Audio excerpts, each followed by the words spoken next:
Well, good afternoon, everybody. It's the last talk before refreshments. I'm going to talk a slightly different emphasis. I'm going to talk about a particular sector, the formulated sort of product sector, which I think many people will be familiar with some of the products. And I'm going to see, well, how can Industry 4.0 try and sort of tackle some of the issues in the formulated product sector. So,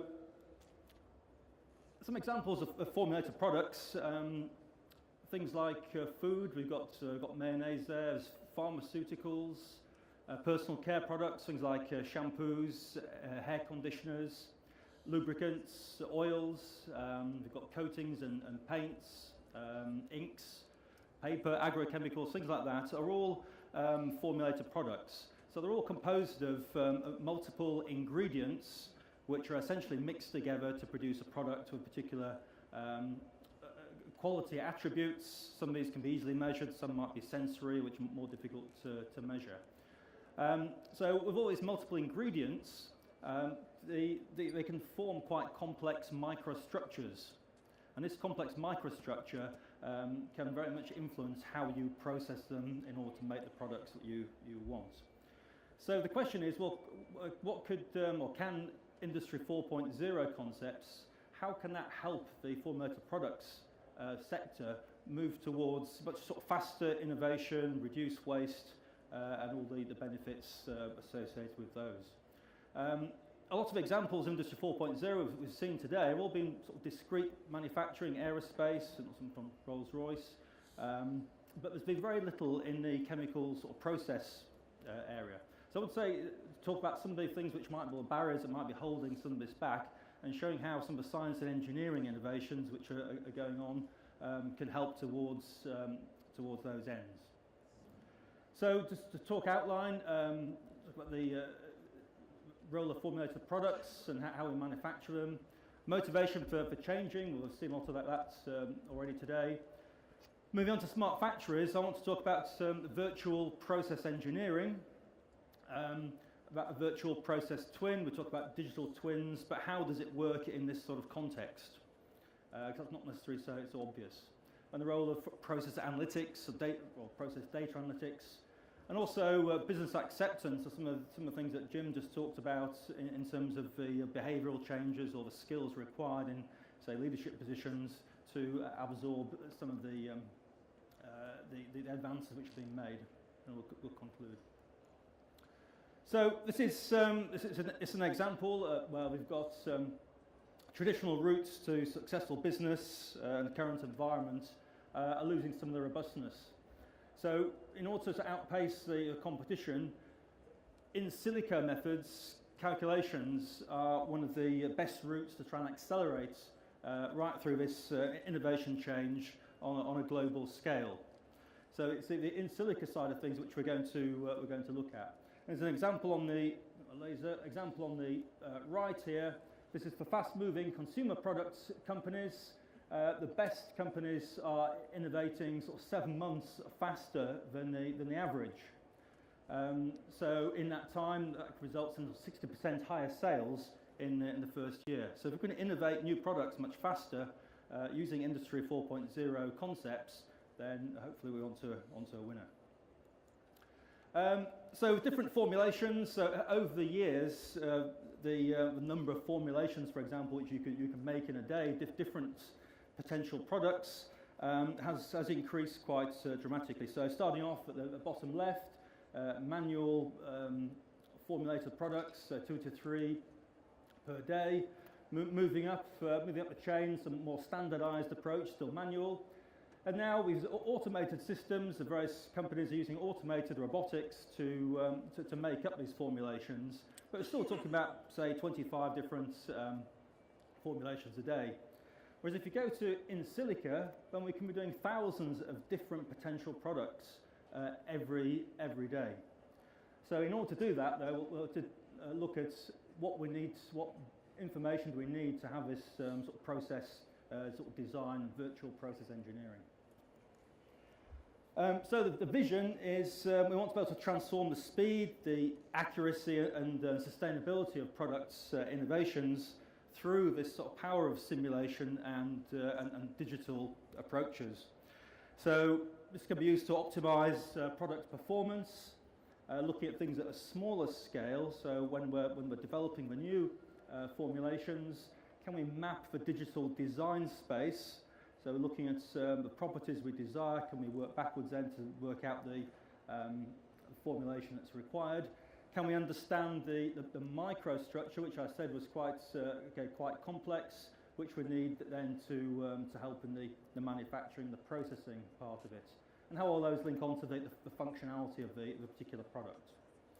But the next part of it, once we've got on a small scale, we need to be able to scale that up, and this is what can be quite expensive. So one of the things I didn't mention the earlier one is many companies are making the same products in different parts of the world. So we're talking about distributed manufacturing. We heard earlier. How can you know that you're making exactly the same product in different parts of the world? There's small variations, maybe just ambient temperature, raw ingredients may be slightly different, and it can lead on to different product properties. So with the scale-up side of things, can be quite difficult because the variables and the complex microstructure, not so important at small scale, but once you scale it up, it becomes a major problem. Then improving margins against raw material flexibility. As I mentioned, if you're making your products in different parts of the world, I don't know, maybe water quality or a certain water hardness or certain impurities, which can influence your process. But if you understand, you can feed into your virtual process model what the effects of those are, and you can compensate for that. And the effects of all that will be to increase sort of factory capacity all around the world, because we understand how the particular mixer used in Brazil is working. There's some small variations from the one used, say, in the UK. So the virtual process model will allow you to adapt to these different conditions. So look at the product's life cycle. So in time.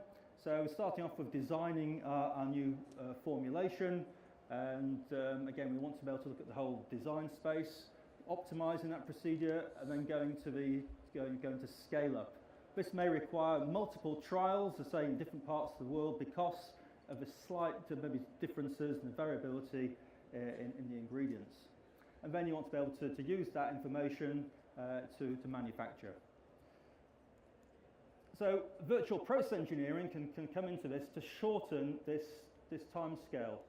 So if we've used this digital design space, we've got our optimized initial formulation, we've got our digital process model, so we're going to be using the physics, the chemistry and engineering to go into that model. And then we're going to use a model predictive control then to control the formulation of the final product.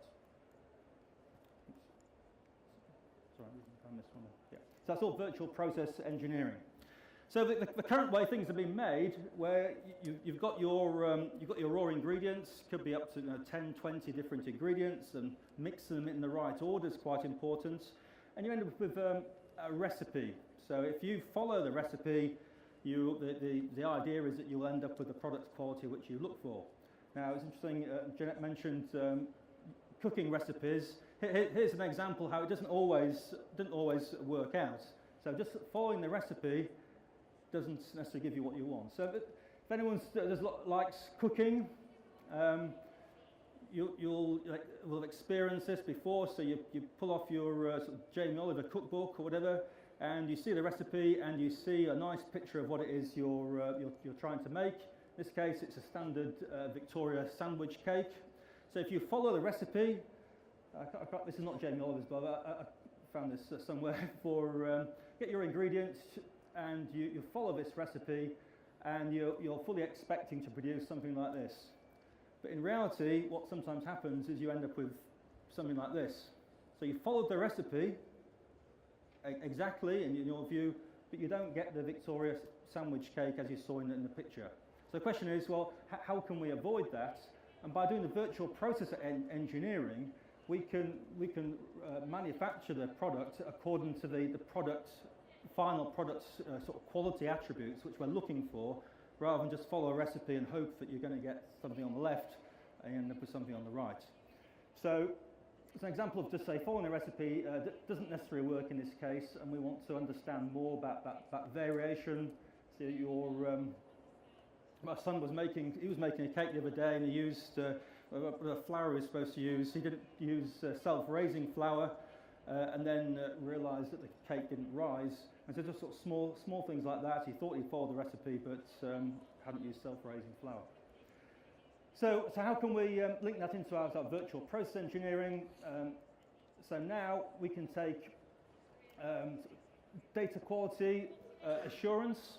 So currently in process you might have your raw materials come in, you might do some analytics on them, find out whether they meet the specifications for maybe impurities, and then that data is just dumped, it's not used anymore. What we're proposing now is that data, the amounts of impurities, can get taken forward into our process model. So we're going to use process analytics in the actual mixing, the actual formulation parts, and we're also going to use process analytics on the properties of our final product. And so some of these could be sensory type measurements in the food area. So all these will go into our process model. So you've got the combination of the data from sensing and process analyzers combined with our physical chemical engineering model. So to give us a virtual process engineering approach, then we can use that for model predictive control. So we can combine the inputs going into it and the product quality data to drive that process optimization. Then that will give us that real-time prediction of process parameters. So as your cake is being cooked or mixed, then we can take into account any faults in the system, and we can adjust it accordingly. Just an example, the microstructure. So the way you mix it is very much it can lead to very different properties. So the microstructure can change in the mixing process. And here's an example. It's probably, I think, a shampoo where you get different viscosities just because it's been mixed in a particular way. Okay, so that can change things very rapidly, leading to the product quality going off when you least expect it. So how can we predict these properties, or the rheology of a system and the structure of it actually through the whole manufacturing process? So I'm not going to go into details, you'll be pleased to hear. We can start to model the microstructure. So academics in our departments around the country working on modeling the microstructure. It's not individual atoms or molecules, but often in groups of atoms and molecules, and we can simplify it. It's called dissipative particulate dynamics. And we can also use then the continuum approaches, so computational fluid dynamics, which works very well for certainly for gaseous systems. It's in use for designing Formula 1 cars, but for complex fluids it doesn't work very well at the moment. So what we want to do is then combine these different scales to produce a model which will describe the complex microstructure which affects your properties and will help you to design how you actually process that in practice. Here's just an example of the type of mixer. So when you're trying to scale up the process, so in normal circumstances you need to have lots of different trials which are expensive for the larger scale to understand what's going on. But now we're hoping to do the virtual process model to skip some of those stages. So just some of the problems in the current approach to computational fluid dynamics. It doesn't model the turbulence very well. Again, I won't go to the details of that. The process analytics side is really important. So actually developing, it's not just low-cost sensors, they're very important, but also developing new process analytics to help us get sometimes proxy measurements of the properties we want. So viscosity is really important. So can we measure that while we're actually mixing things? At the moment, you've got to take a sample off, go and measure it, come back. So you can't use continuous processing. So we've been developing new types of process analytics using all the data along from the development side all the way through to the manufacturing side, which brings into the big data, part of Industry 4.0. So the process analytics is an example from it's called electrical resistance tomography, which allows us to look inside, like medical imaging, allows us to look inside the reactors or the pipes which we're using, and so you can look at the flow. And just to sort of finally, this is recently funded projects which are funded by the Engineering and Physical Sciences Research Council. So it involves the University of Manchester, Cambridge, and Unilever. So some of the examples here are looking at sort of personal care products and food products, but it's generic to the formulated products I mentioned earlier. So again, this is the strategy which we've been looking at. We've already sort of talked about combinations of simulations and modelling combined with experiments. This is sort of the cutting edge of sort of chemical physical modelling at the moment. How we can put that into model optimization gives our process database to allow us to simulate the whole process. That'll be our digital twin of a process, quite a complex process. The final points, which is also part of the project, which Jim mentioned, is some of the behavioural aspects. So if you're missing out a lot of the sort of scale up of the trials because you understand what's going on with this variations. How do you get the decision makers to launch a product based on a virtual process model to say we're going to launch this product based on just our simulation model? So understand, is it a change in mindset which we need to think about to trust digital information, digital simulations? And so at the Manchester Business School, we're involved in this, looking at how can we use data visualization techniques, data mining to enhance knowledge sharing within companies, and look at the behavioural aspects of taking some of these Industry 4.0 aspects into the company. So conclusions, again, the application of Industry 4.0 concepts through virtual process engineering can lead to much faster move from innovation all the way through to manufacturing, which will give us new formulations, better energy and material usage, reduce waste, and minimising process downtime, increasing capacity. Looking at it from the physics engineering side of it now, we can starting to develop models which allow us to simulate the whole process space from design, scale up and manufacturing. So that we can produce this digital process twin with confidence. Okay, I think that was what I wanted to finish. So we've got an email address on the end for a particular project if anyone's interested in further information. Okay, thanks Thank you, Richard. Philip. Thank you very much.